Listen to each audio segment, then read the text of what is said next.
Okay, everyone.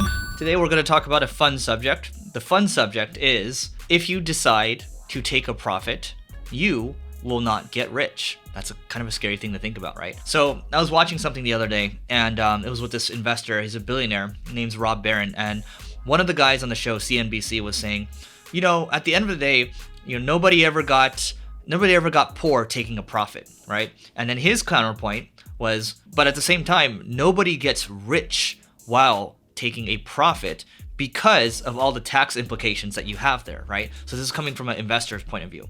And so, when you think about it, the Warren Buffetts of the world, the Charlie Mungers of the world, I do remember reading something. I think it was the tale of Charlie Munger, and Charlie, by the way, is Warren's right-hand man. They've been partners for years and years.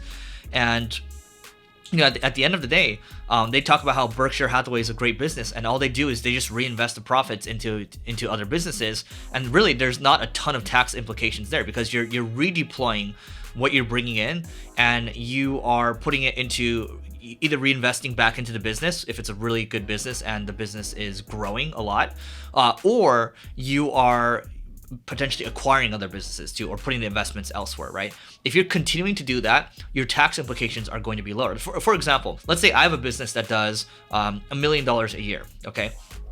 And $200,000 of that is profit. And you might be thinking, okay, 200,000 of that is, that's a lot of money. You should be taking that profit. Think about it this way.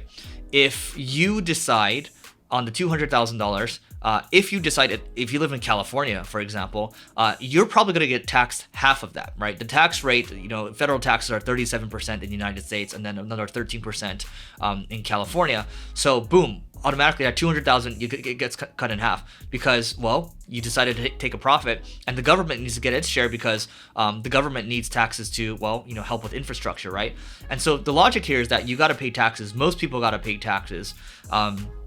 Because at the end of the day, most people wouldn't know what to do with that money. This is why when working full time for people in the past, my taxes would automatically get taken out of my paycheck because the government knows that you're probably not going to be reliable, right? We're just going to take our share first. You go do whatever you want with it afterwards. And at the same time, if you decide to take a profit, the government's like, okay, you probably don't really know what to do with that money, so we're going to take that and we're going to reinvest it into infrastructure. Now, if you are, a motivated individual, let's say you're self-employed or you're an entrepreneur, chances are you probably know what to do with that money in order to even make a bigger impact on society. Bigger impact for society would be if you decide to start other business, you are going to employ more people. Okay, you're going to add more value. You're going to be paying more money. You're going to be paying other people for goods and services as well. And then you're just growing the overall pie. You're helping the economy grow. So if you're a smart, motivated entrepreneur, you're watching this right now, or a marketer, you're trying to get better and better.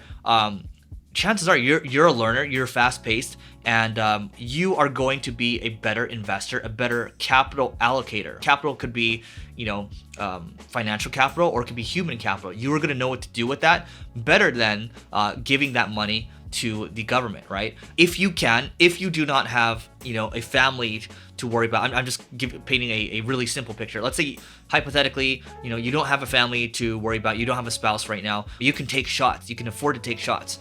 Well, my argument here is that you have these world-class investors, you have billionaires talking about, hey, look, the tax liability is really not much because we're constantly reinvesting it.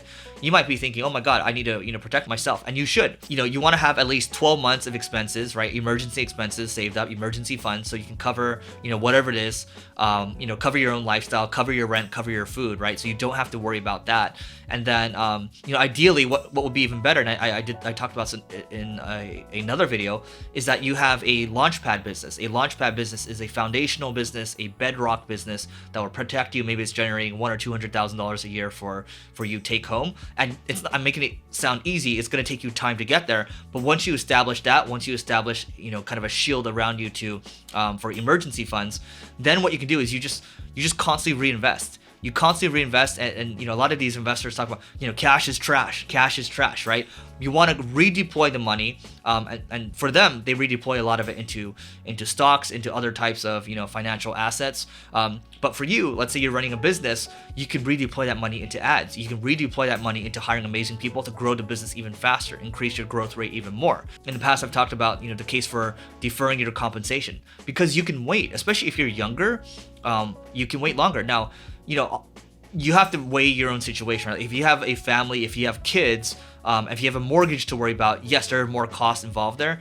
But the younger you are, the more shots you get to take, and the more that you decide to be patient, the greater you're gonna have a compounding effect. And then by the time you get, let's say you get into your 50s, boom, things start to really, really explode, right? And plus, the discipline and the patience and the mindset that builds when you're constantly just thinking, okay, I bring in these additional resources. How can I redeploy that capital? Whether it's into my team, whether it's giving people raises, or whether it's hiring more amazing people, buying specific technologies, or again taking that capital. If this business is not growing that quickly, I'm gonna redeploy it somewhere else. And then you keep that snowball effect going. And before you know it, let's say 10 years goes by and you're just like, boom, I don't know how I created all these assets. That's how you should be looking at things. You should be looking at things from the lens of an investor. And most people can't do that because most people, they don't have a long-term outlook on life. Investors do. When you think about Warren Buffett and you think about Charlie Munger, they prefer to buy stocks and just hold it, right? This other guy, Rob Barron, he likes to buy and he does like to hold businesses for the long term, and that's what you should be looking at. Because when you are thinking about starting a business or buying a business, it's not just that you're looking for a quick buck, right? Wall Street they operate on a quarterly basis, and the incentives are misaligned because it's like, what happened for me in the last 90 days, dude, that's too quick. When you look at things from like a 10-year horizon, 20, 30, 40, 50-year horizon, and you just let things sit there, it's a lot less anxiety for you, and it's just easier to have a long-term mindset. And most people are too short-term focused. They think about the dollars. At the end of the day, really ask yourself, even if you make a lot of money in the short term, what are you going to do with that money, right? You're better off thinking about, okay, you are a steward of society or the capital, right? And you're going to make society better, and you're going to collect a good piece for yourself. You're going to make some good money from it. But at the end of the day, it's the net value that you've brought to society, and that's what really matters. Most people don't think that way. When I was in my 20s, I was conditioned to think, once I make a lot of money, I'm gonna go buy a really nice car. Okay, that's gonna depreciate, right? It's a liability. Oh, I should go buy a house to live in. People are gonna argue with me on this, but to me, buying a house and living in it, that is a liability. But if you're buying houses and you're cash flowing and you're buying multifamily and you're renting it out to people, that's a different story. That's an investment. Once you start to think longer term, you start to think like an investor, the playbook opens up for you. It's like, oh, maybe that business, if I buy that one, that will plug in with the audience that I have for this business, and I buy that business, that will plug in with this other business, and then maybe the team from that business can help our team, and it'll become 1 + 1 = 4. And so you start to do all these things, and it becomes a nice game that you're playing because everything starts to stack, everything starts to compound, and it's just fun. But when you have all the schizophrenia thinking about, I'm going to sell this business over here, next quarter I'm going to make this, and it just becomes like over and over and over again, and you can't really get anything going, right? Because I like to use this analogy, success is like a sphere, right? And so if you start on the middle and you start to, on the edges, that's success, right? But you start on the middle and you start to go up a little bit. Oh, I'm gonna change gears. Oh, I'm gonna change gears. And then what happens is you never reach any of the edges because you couldn't focus. You couldn't just boom, hit one. Okay, now I'm gonna start a new one. Boom, hit that one, right? But it's just like this, and you're just stuck. And it's like small little wins, right? Because I'm so focused on money. All I want to do is make money, right? Money is not the right target, okay? It's the impact on society that's the right target. In my opinion, it's just my opinion. Think about the impact you can make. The money will follow no matter what. I guarantee it. All right. So let me know what you think in the comments. Don't forget to like. Don't forget to also subscribe as well. And if you're coming from the podcast, don't forget to rate, review, and subscribe because it helps us grow. And we'll see you in the next video.